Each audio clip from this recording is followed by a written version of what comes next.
এখনো তোমাকে যদি ভুলি, হেদায়েতের আলো যিনি নিয় কাছে তুলি, কখনো তোমাকে যদি ভুলি। প্রিয় নবী ডাকতে বলে, সাহাবীরা রে, এটা বড় কঠিন সময় ওই মানুষের জীবনে, বড় কঠিন। সন্তানরা আপনজনেরা কবরের কাছে নিয়ে যায়, দুইজন কবরের মধ্যে নামে, বাকিরা কবরের পাশে দাঁড়িয়ে থাকে। দুইজন বান্দাকে কবরের মধ্যে যখন নামায়, রুহুটা ভাবে এই দুইজন বুঝি আমার সাথে আজকে যাবে, কিন্তু তারা কবরের ভিতরে নামাইয়া উপরে বাঁশ দিয়ে তারাও চলে আসে। তখন রুহু চিৎকার করে, সন্তানরা এত তাড়াতাড়ি ভুললি, আর সব ভালোবাসাগুলি বিদায় জানাই দিলি। সিলেটবাসী, মনের দুঃখে গোয়ালা বাজারবাসী, কথাগুলি বলছি আজ শুনে যাবেন হাজিরিন। মৃত্যু আমাদের একেবারে দোরগোড়ায়, মৃত্যু আমাদের কাছে খুবই। ওয়াজ শুনে কারা? মধ্যবিত্ত, গরিব, শ্রমিক, কাজ করে, পরিশ্রম করে, বিদেশি, প্রবাসী, অর্ধশিক্ষিত, হায়ার এডুকেটেড পার্সন চিন্তা করে আমি তো লেখাপড়া করি, অনেক বড় বিজ্ঞান হয়ে গেছি, আমার ওয়াজ শোনার আর কিতাব দরকার, আমি তো বিরাট বড় জ্ঞানী। শয়তান চিন্তা করে, খালাতো ভাই তোমার আমি পাইছি, অসুবিধা নেই, তুমি হাফ প্যান্ট করে রাস্তা দিয়ে কেলকেলে হাঁটো, অসুবিধা নেই। ও হাফ প্যান্ট করে রাস্তা দিয়ে কেলকেলে হাঁটে, আর বেডি যদি একটা পিছনে উঠাইতে পারে মোটর সাইকেলে, তো যে কত গিয়ার চলে রে বাপরে বাপ।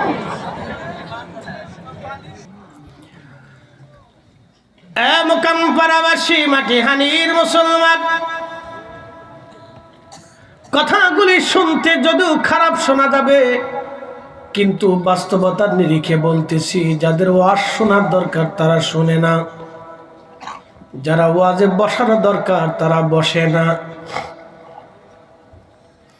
এ জাতির যারা ওয়াজ শোনার প্রয়োজন ছিল তারা যদি বসতো, তারা যদি ওয়াজ শুনতো, তাহলে আমাদের সমাজ পরিবর্তন হয়ে যাইত, আমাদের রাষ্ট্র পরিবর্তন হয়ে যাইত।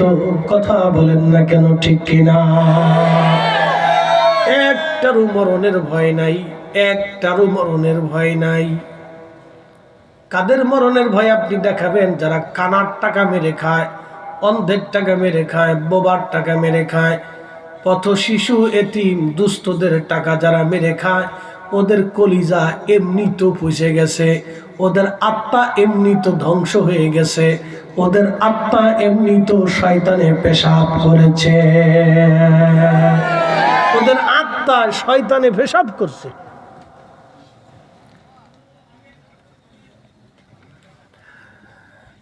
সিলেটবাসী, মনের দুঃখে গোয়ালা বাজারবাসী, কথাগুলি বলছি আজ শুনে যাবেন হাজিরিন। মৃত্যু আমাদের একেবারে দোরগোড়ায়, মৃত্যু আমাদের কাছে খুবই সন্নিকটে। আল্লাহ বলেন, ওয়াল্লাহ আসরি ইন্নাল ইনসানা লাফি খুসর, সময়ের কসম করে বলতেছি মানুষগুলি মহা ভুলের মধ্যে আছে, ক্ষতির মধ্যে আছে। ইল্লাল্লাযীনা আমানু, প্রথম নম্বরে যারা ঈমান এনেছে, ওয়া আমিলুস সলিহাত, দুই নম্বরে যারা নেক আমল করেছে। এরা ব্যতীত মানুষগুলি ভুলের মধ্যে আছে, ক্ষতির মধ্যে আছে, ভুলের মধ্যে আছে, ক্ষতির মধ্যে আছে। ভাই, বনানী গুলশান গোরস্থানে, আজিমপুরের গোরস্থানে কত চেয়ারম্যান, কত এমপি, মন্ত্রী, মিনিস্টার, কত সচিব, ওসিডিসি, এসপি, আহা কত দামি দামি বড় বড় অফিসাররা এখানে ঘুমাই রয়েছে। তাদের কবরের পাশে দাঁড়ানোর মতো কেউ নাই, তাদের কবরের পাশে দাঁড়ানোর মতো কেউ নাই। নির্জন নির্জীবে ঘুমিয়ে আছে। আজকে কোনো বাহাদুরি নাই, আজকে কোনো ক্ষমতা নাই, আজকে কোনো তাকব্বুরি নাই। এই জন্য ওনাদের উচিত ছিল মাঝে মধ্যে গোরস্থানের পাশে দাঁড়ানো। নবী বলতেন, নাহি তুকুমা আং জিয়ারতিল কবুর, উম্মত কবর জিয়ারত নিষেধ করতাম। আলা ফাজুরুহা তোমরা কবর জিয়ারত করো, কেননা কবরের পাশে দাঁড়াইলে আখিরাতের কথা মনে হয়ে যাবে। কবরের পাশে দাঁড়াইলে তোমার আত্মাটা মোমের মতো নরম হয়ে যাবে, খোদার ভয় অন্তরে চলে আসবে। কত জ্ঞানী গুণী, কত ধনী আর মানি, কত শিল্পপতিরা বানানি গুলশান গোরস্থানে শুয়ে আছে, আহা কবরের পাশে কেউ যায় না। আমার মসজিদের ইমাম সাহেব হুজুর একদিন বললেন, হুজুর ছেলেটা করোনার সময় বাবা মারা গেছে, কোটি কোটি টাকার সম্পদের মালিক, ছেলেটাকে গোসল করাইয়া, বাবাটারে গোসল করাইয়া, কাফনের কাপড় চোপড় পরাইয়া, করোনার সময় আমরা ছেলেটাকে 10টা বার ফোন দিলাম, একটা বার বাবার চেহারাটা দেখে যান। ছেলেটা 10 বারই জবাব দিল, হুজুর আপনারাই কাজ সেরে ফেলেন, বাবার করোনা হয়েছে, ওইখানে আমি যাব না। বাস্তব থেকে বলতেছি। 10 বারই ছেলে উত্তর দিল, আমি ওখানে যাব না।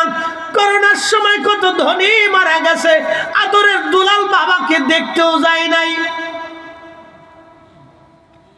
সিলেটবাসী আদরের দুলাল বাবাটাকে দেখতে যায় নাই, কলিজার টুকরা সন্তানটা মাকে দেখতে যায় নাই। নবীজি বলেন, উম্মত ও আমার উম্মত, তোমরা কি জানো মানুষের জীবনের কঠিন সময় কখন?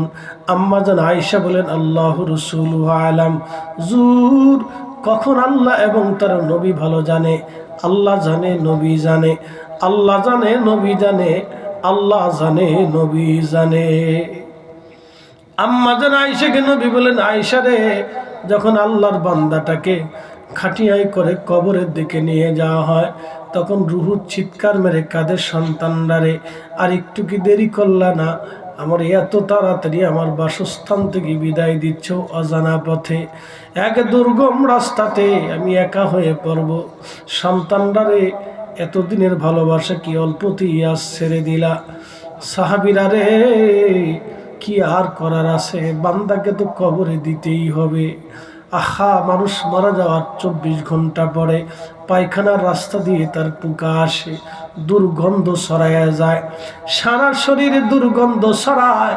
মানুষ বলে তাড়াতাড়ি কবর দাও, সন্তানরা বলবে তাড়াতাড়ি কবর দাও, স্ত্রী বলবে না, আমার স্বামীর পাশে আমি থাকতে পারবো না, দ্রুত গতিতে কবর দিয়ে দাও। প্রিয় নবী ডাক দিয়ে বলে, সাহাবীরা রে, এটা বড় কঠিন সময় ওই মানুষের জীবনে, বড় কঠিন। সন্তানরা আপনজনেরা কবরের কাছে নিয়ে যায়, 2 জন কবরের মধ্যে নামে, বাকিরা কবরের পাশে দাঁড়িয়ে থাকে।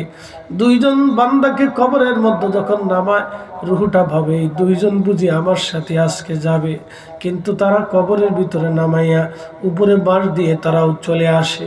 তখন রুহু চিৎকার করে, সন্তানরা রে, এত তাড়াতাড়ি ভুললি, আর সব ভালোবাসাগুলি বিদায় জানাই দিলি, আমার কবরে একাকী পাঠাই দিলি, নির্গম নির্জীব একাকী একটা ঘরের ভিতরেই তাকে বন্দি করা হলো, মাটি দিয়ে সবাই চলে আসলো। নবীজি বলেন, উম্মত রে, সবার শেষে যিনি কবর থেকে চলে আসে, তার 40 কদম চলে আসার সাথে সাথে মুনকার নেকির কবরে চলে আসে। একটু ভাবেন তো, ওই স্থানে আপনাকে একটু নিয়ে যান, ওই জায়গাতে আপনি নিজে চলে যান, একটু মনে মনে ওই জায়গাতে আপনি চলে যান তো, কে আপনার আপন, কে আপনার আপন, কে আপনার ওই দিন প্রশ্নের জবাব দিয়ে দিবে, কে আপনার সাথী হবে? ভাবেন তো, ওই যে সমস্ত মানুষগুলি সন্তানের চিন্তা করে, ঘুষ খাইয়া, সুদ খাইয়া, অন্যের সম্পদ মেরে দিয়া, অন্যের জমি মেরে দিয়ে, অন্ধ ল্যাংড়া কানা বোবার টাকা মেরে দিয়ে, কোটি কোটি টাকা ব্যাংকে রেখে যারা কবরে চলে গেল, আহা, ওই হতভাগার কবরে কে আজ দাঁড়াবে, কে আজ আর আপন হবে? কত মানুষের রক্ত চুষে চুষে খেয়ে আজকে সে কবরে চলে গেল, কত মানুষের রক্ত চুষে চুষে খেয়ে আজ কবরে চলে গেল, কত দরিদ্রের চোখের পানি ঝরে আজ কবরে চলে গেল, কত অন্ধের চোখের পানি ঝরাই আজ কবরে চলে গেল, কত বোবার চোখের পানি ঝরে আজ কবরে চলে গেল, কত বৃদ্ধের চোখের পানি ঝরে আজ কবরে চলে গেল। বলেন আজকে ওর চোখের পানি কে মুছাই দিবে? বলেন আজকে ওকে এমন কান্না কান্না করতে হবে, ওর জীবনের কান্না কোনোদিন আর শেষ হবে না। এরা যদি বুঝতো, এই মানুষগুলি যদি বুঝতো, এই মানুষগুলি যদি বুঝতো রে, এমন দিনে তার কান্না আসবে যে কান্নার কোনোদিন বন্ধ হবে না, তার পাশে আর কেউ রবে না, পাশে আর কেউ রবে না রে, আপনার কেউ হবে না সেই দিন, আপনার কেউ হবে না। সেই কঠিন দিন কবরে আল্লাহ ডাক দিলেন, ফাযকুরুনি আযকুরুকুম। বান্দারে, দুনিয়ার জগতে তুমি যদি আমার জিকির করো, আমার আইন মানো, তাহলে শোনো বান্দা, আমি ওয়াদা করলাম কবরের জিন্দেগিতে তুমি যেই দিন একা হয়ে যাবা, আমি আল্লাহ সেই দিন তোমারে ভুলবো না। চিৎকার মেরে জোরে বলেন আল্লাহু আকবার। কখনো তোমাকে যদি ভুলি, হেদায়েতের আলো জেনে নিও কাছে তুলি।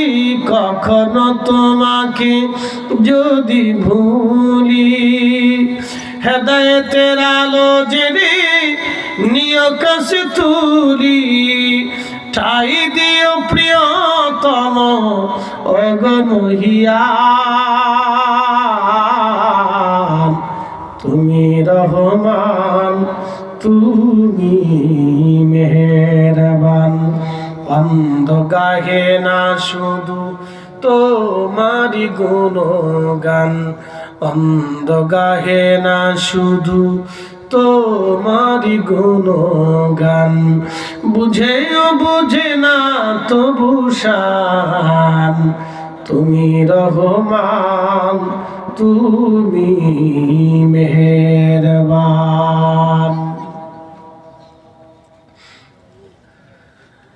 এই উসমানীনগরবাসী ভালো করে শোনা যাবেন, সেই কবরে আপনাকে নামানো হলো, কে আর আপন নবীজি ডাক দে বলুন, উম্মতরে কবরের পাশ থেকে তাড়াহুড়া করে তোমরা চলে আসো না, কবরের পাশে তোমরা একটু দাঁড়াও। ইস্তাগফিরু লিআখিকুম, তোমরা তোমার ভাইয়ের জন্য ক্ষমা চাইতে থাকো, কেননা কিছু সময় পরে তোমার ভাইয়ের কবরে মুনকার নেকির আসবে। জীবনের শেষ সময় তুমি তার কবরের পাশে দাঁড়াও, চলে এসো না, তাড়াহুড়া করে এসো না, কবরের পাশে দাঁড়াও, ইস্তাগফিরু, ভাইয়ের জন্য ইস্তিগফার করো, বারে বারে খোদার দরবারে মাপ চাইতে থাকো। কারণ এই সময় যে আপনার জন্য মাপ চাবে, ভাববেন এই আপনার জীবনের আপন। আজকে ওরা কারা দোয়া বন্ধ করে দিতে চায়? যারা দোয়া বন্ধ করতে চায় ওরাই হলো জমানার মুনাফিক। মাকালের ফল দেখতে ভালো, উপরে লাল নীল ভিতরে কালো। মাকালের ফল দেখতে ভালো, উপরে লাল নীল ভিতরে কালো। ওরে সারা জীবন এমনি গেল দয়াল, সারা জীবন এমনি গেল, খাইতে আমরা পারলাম না। যার ভিতরে নাই রসুলের প্রেম, তার সাথে ভাব রাইখো না। ঠিক আছে কিনা? এ তাজপুরবাসী ভালো করে শুনে যাবেন হাজিরিন, আল্লাহর নবী বললেন সাহাবীরা দাঁড়াও, ভাইয়ের কবরের পাশে দাঁড়াও, কবরের পাশে দাঁড়াও, একটু জবাই দিয়ে গোশত বানাইয়া চামড়া ছিলে বন্টন করতে যত সময়, তত সময়টা তোমার ভাইয়ের কবরের পাশে দাঁড়াও, কোরআন শরীফ তেলাওয়াত করো, জিকিরের তালিম তাকে দিতে থাকো, দোয়া করতে থাকো, কবর থেকে তাড়াতাড়ি চলে এসো না। আমরা অনেক সময় খুব তাড়াহুড়া করি। আহা দেখবেন কিছু বন্ধুরা আপনার কবর টবর দিয়ে সে দোকানে এসে বিড়ি টানবে, কিছু বন্ধুরা চা খাবে, কেউ বা হাসাহাসি করবে। কি কথা কন না কেন?